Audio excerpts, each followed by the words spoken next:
Of course, they have been anticipated to be one of the strongest teams, but however, being relegated into the qualifiers, now coming back here into the playoffs, this is the last moment here to prove themselves here in the match against Ignite Gaming this time around. This is the match between LY4 and IC Frost, with game number 1 in play. The banning phase comes through with Lunox, Kalia, Gatokacha being banned from the side of Kingdom Esports.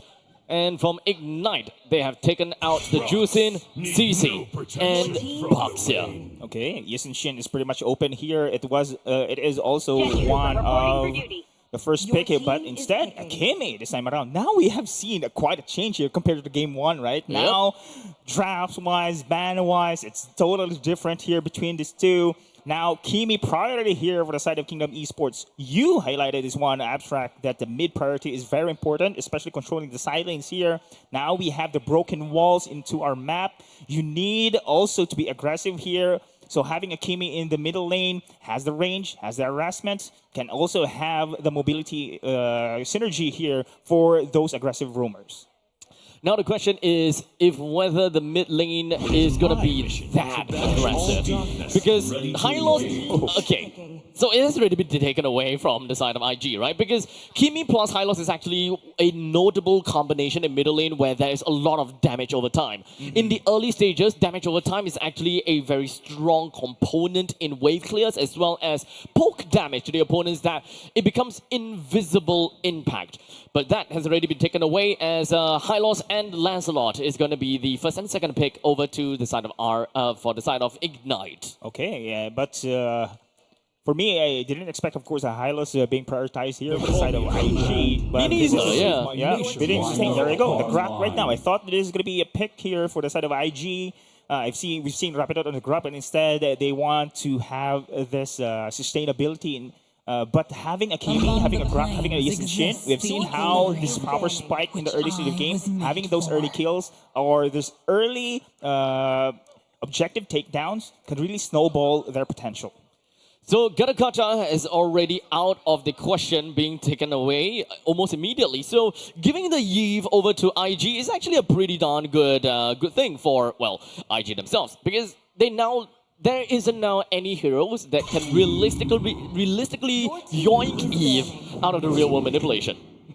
They have the reach though, with the ultimate coming in from Kimi or the wild charge here coming in from the Grok as well. However, we've seen the capability of RWM. It can also slow down the reinforcements here for the opposing team to go for a 5v5 brawl. You have also the Glorious Pathway, additional snows there. So we have seen so many debuffs coming in from the side of IG, but hard crowd control badly needed here for the execution style. I'm not sure if IG is going to prioritize this one, but this lineup right now, AoE-wise, they have the advantage here for the side of IG.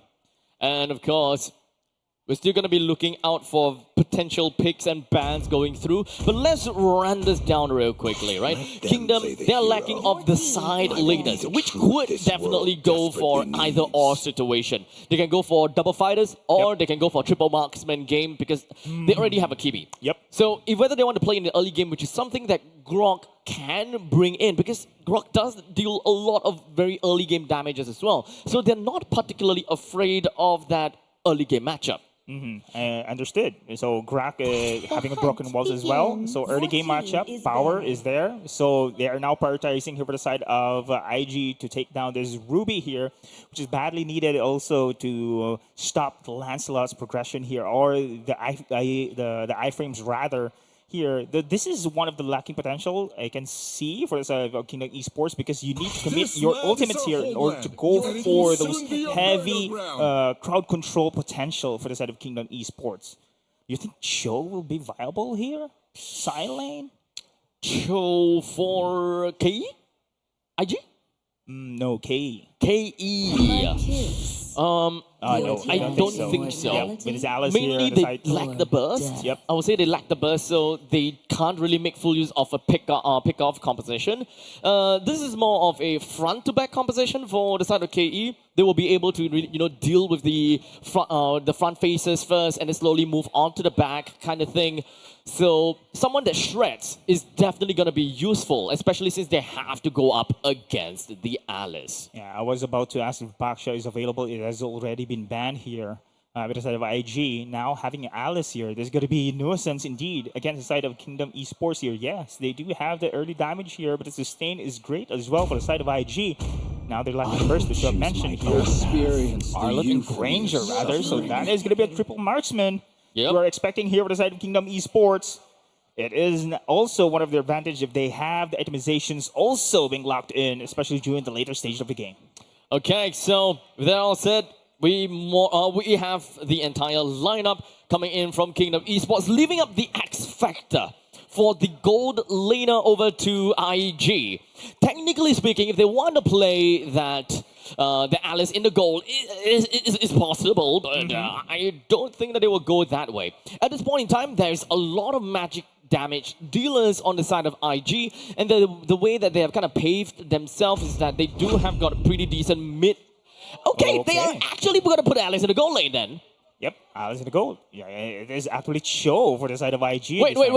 This is wait. No, yeah. This is a Cho gold. This is a Cho gold. Okay. Okay. I didn't think that we'll bring in the Cho gold that early, but we are going to see the Cho gold this early. Wow, but I didn't expect, of course, it is going to be picked by this IG themselves. But now there's going to be a lineup very interesting here for the side of IG. They have heavy sustain here. Abstract, you have the Alice, you have the Hylos as well. So with this triple marksman, you need those itemizations to rip through this HP and this regenerative, of course, abilities coming in from this hero pool, coming in from Ignite. Is this really something that could work out for Ignite though? Because as much as possible, if we want to see the Cho Gold lane to actually work, someone needs to really be able to make full use of the Way of the Dragon. And in this case, the one that can make full use of it is the Lancelot.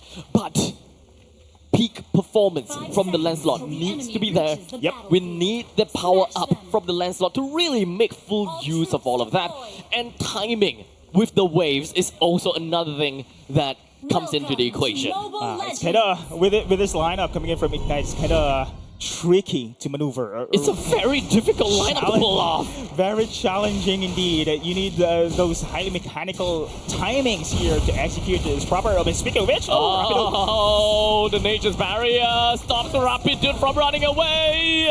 And such FMM picks up first blood just like that. Under 1 minute, and the horse cannot escape.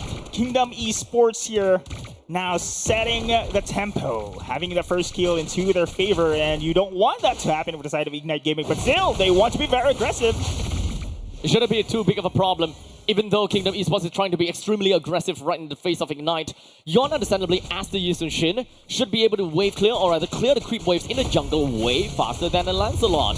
So Kingdom will want to make full use of that kind of influence that they could provide and apply over to the gold lane, because they are looking at a Cho in the gold lane going up against that Granger. Well, I'm not sure you have seen this kind of matchup, Abstract, in your casting history.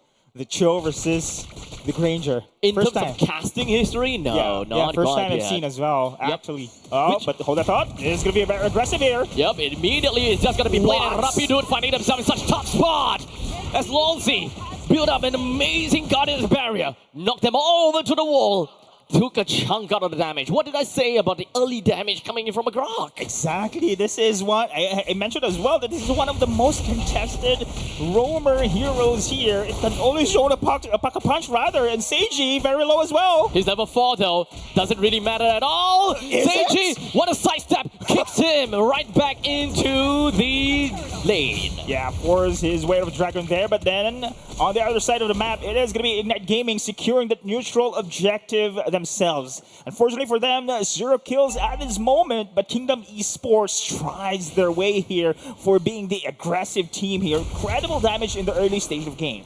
Even though Kingdom Esports managed to snag a total of 3 kills for themselves, it does seem like Ignite still have got good priority over the Turtle. Yep. It doesn't seem like it's gonna be. Oh, Loyalty finds a pick down over to Blade. However, no follow-ups will be allowing them to get a kill down on Blade. As such, Loyalty is going to be the target of Ignite. Now, this time around, having this low level force rather for the side of Ignite Gaming, now they do have the kits. This is one of the power spikes coming in from the draft of Ignite Gaming are the ultimates. Now you have here the Glorious Pathway coming in from Rapidu. Can give that regenerative ability here, but meanwhile here, Yuta just scarcely, of course, escaping that final slash. The pool noodle fight down in the bottom lane. I hit you, Yuta? you hit me, no one's gonna die, and I just run away and restore again. But the middle lane is different though! As Loyalty finds himself getting hit down to the ground once again. Ignite is quite literally saying, hey, here's revenge. Yeah, power spike, ladies and gentlemen. Level 4s are up. It's not going to be the same as what we have witnessed under 2 minutes. Now, with this ultimates available coming in from Ignite Gaming, they have the ability right now to be the aggressors themselves. And it is going to be Zach right now trying to go for his farm, while Kingdom Esports, we have now seen somehow their aggressiveness being cut short, but hold on, Rapidude. It does seem like Rapidude is just going to be finding himself pushing right into the face of Kingdom. The RWM didn't do too much. Insanity flickers himself right out of the way, gets a stun down on the River Crab, and of course, punches himself right out of the battle. Okay, now this is going to be important right now for the side of Ignite Gaming as well. Secure the turtle, but it is actually Kingdom Esports here on the first on the area. And Ignite Gaming knows about this one. Oh, I love the position here coming inside the Seiji here. And let us see, Lolzy knows about this one. They do have now ultimates available. And look at Yuta also escaping his life here, almost being taken down. Oh, that's quite a bit of damage actually down under Insanity.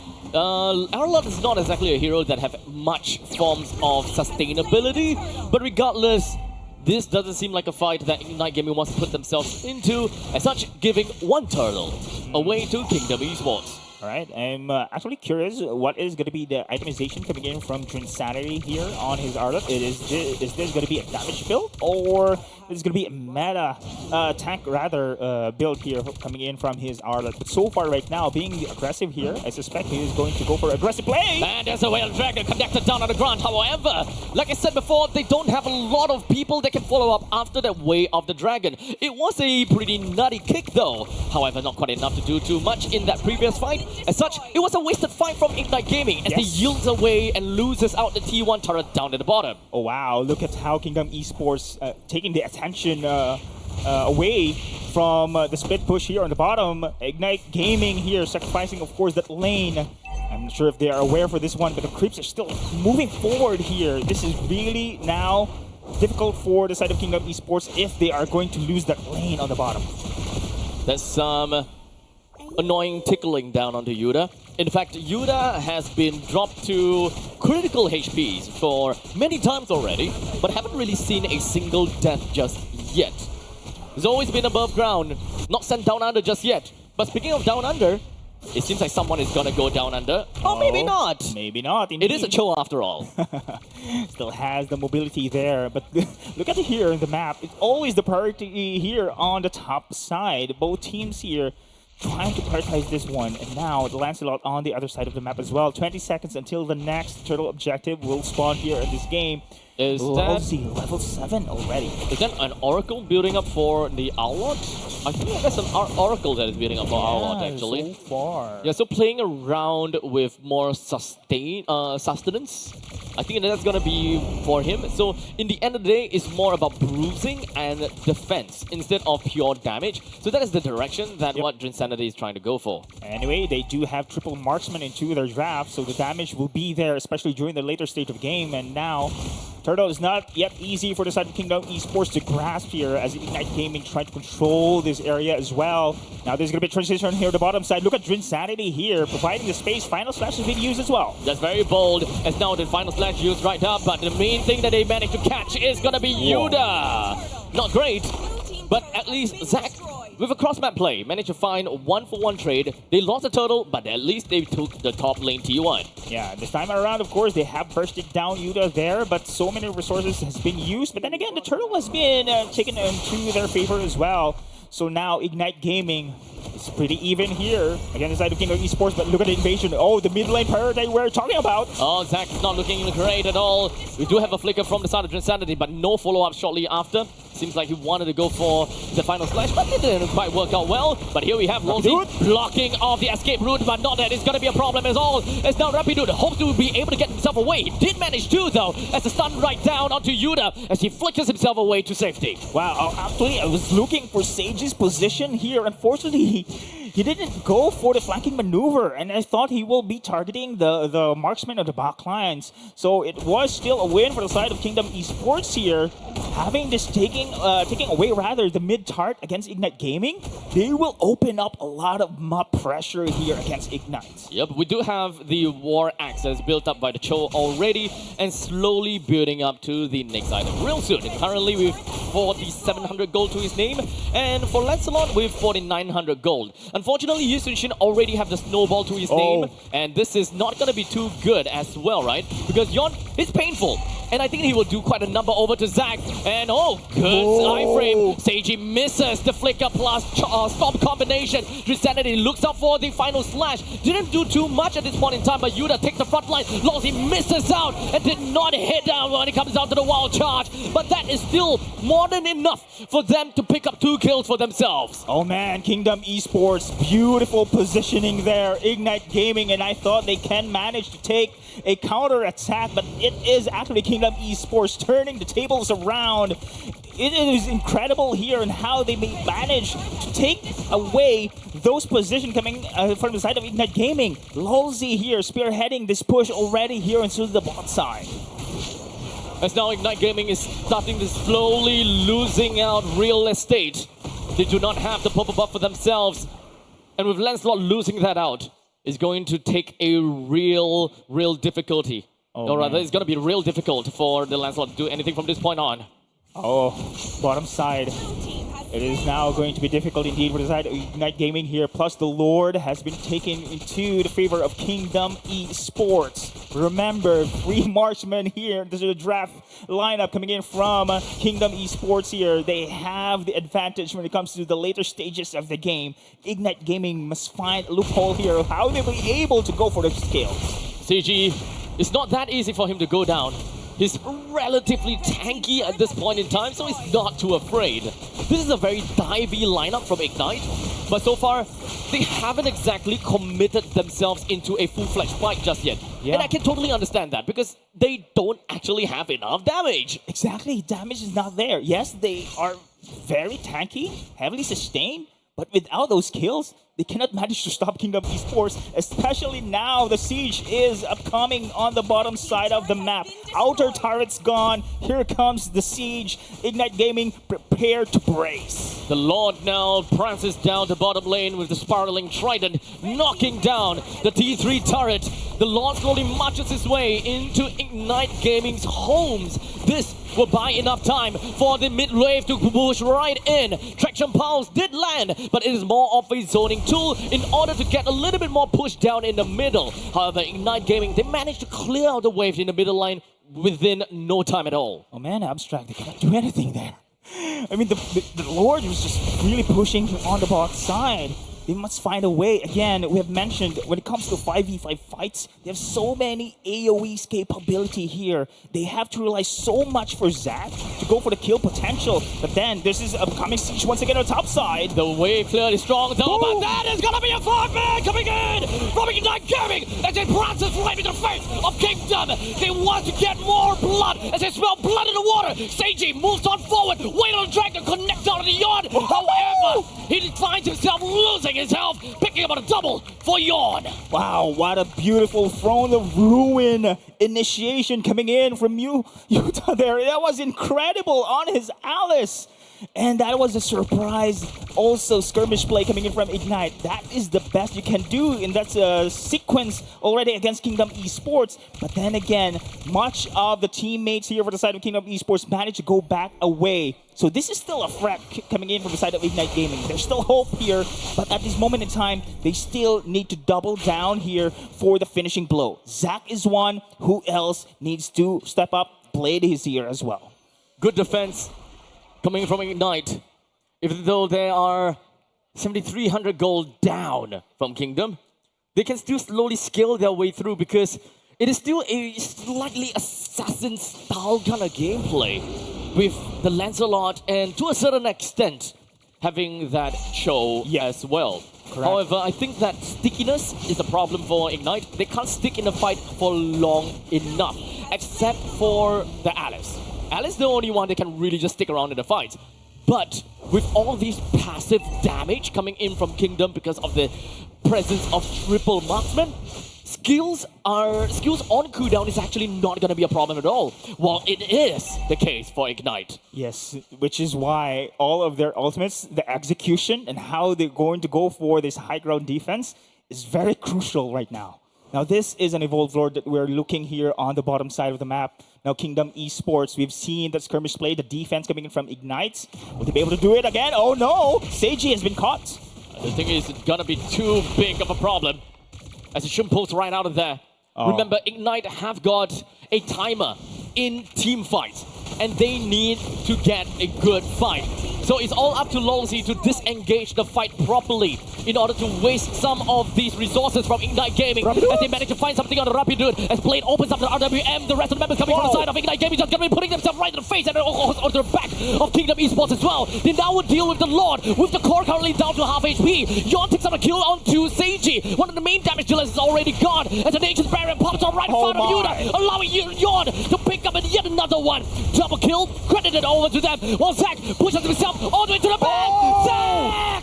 He finds himself with a double, and that single-handedly defended against the push of Kingdom Esports. Wow, another defense here for Ignite Gaming. All is not lost. However, Kingdom Esports managed to pierce through, taking that inhibitor turret onto the mid. Still, Ignite Gaming holding their ground so far here into the game, 15-minute mark. Seiji is one of the main damage dealers right now for the side of Ignite Gaming. And it is going to be a great combination coming in from the Lancelot as well. OMG. Kingdom Esports.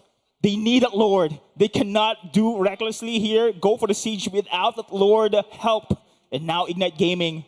Will they be able to bounce back here in this game? That is the big question here. But so far when it comes to map control, Kingdom Esports still in the upper hand. It's going to be tough for Kingdom Esports to just end the game like that. As you can see, Ignite Gaming, they did whatever they could. And that defense was impeccable. Lolzy walks right into the brush, finds himself already down to a low amount of HP. The wild charge gets him right out of dodge. He does have the immortality saved. So that engagement from Ignite was, of course, a success, but only to a certain extent. Yeah, Ignite Gaming, one of the disadvantage right now, as you can see at the status of the game, is the map pressure, the lane pressure in the mid, in the bots. Oh, they're looking for a fight? Wait, the final slash was actually used to clear waves. So Insanity, and they don't have anything that they can work with. Grant picks up a kill on the Seiji, moves on to the next one, and Rapidu loses immortality. As such, Yuda dives himself right in the face of Kingdom, hoping that he will be able to buy a little bit more time. But that did not work out at all. While Kingdom Esports now prancing themselves right in the face of Ignite, knocking on to the very soul of Ignite. They close themselves and knocks onto the door, onto the core. They have a couple of creeps that allows them to end the game, and that they will do. They don't need the Lord anymore here with that pickoff against Seiji. Rapidu as well falling down, caught off guard. And that was the moment Kingdom Esports needed to seal the deal. So the narrative still played out well for Kingdom Esports, as they have notably always been winning their first game. Yeah, you mentioned that 100%. Yes, almost 100%, I would like to believe. But that's the caveat. Game number 2 is where they start to struggle. Yeah. And to be honest, I don't know why. Now, this is one of the things right now we're going to look at, Abstract consistency. If they'll be able to seal this series right now, here and then, against the side of Ignite Gaming, that is going to be the big question here. But the performance that they have shown right now here is pretty good. They're here really shaped very well, ready to lock in into this playoffs here. However, Ignite Gaming on the other side, okay, one thing lacks damage. Sustain, yes, we have seen that one, but damage-wise, still lacking. They had to rely so much for Zach on that moment. And as much as possible, they are kind of a divey composition as well, right? They want to dive. They want to dive. They want to throw the Cho in, wear the dragon, pull someone completely out of the question. But that's Grok.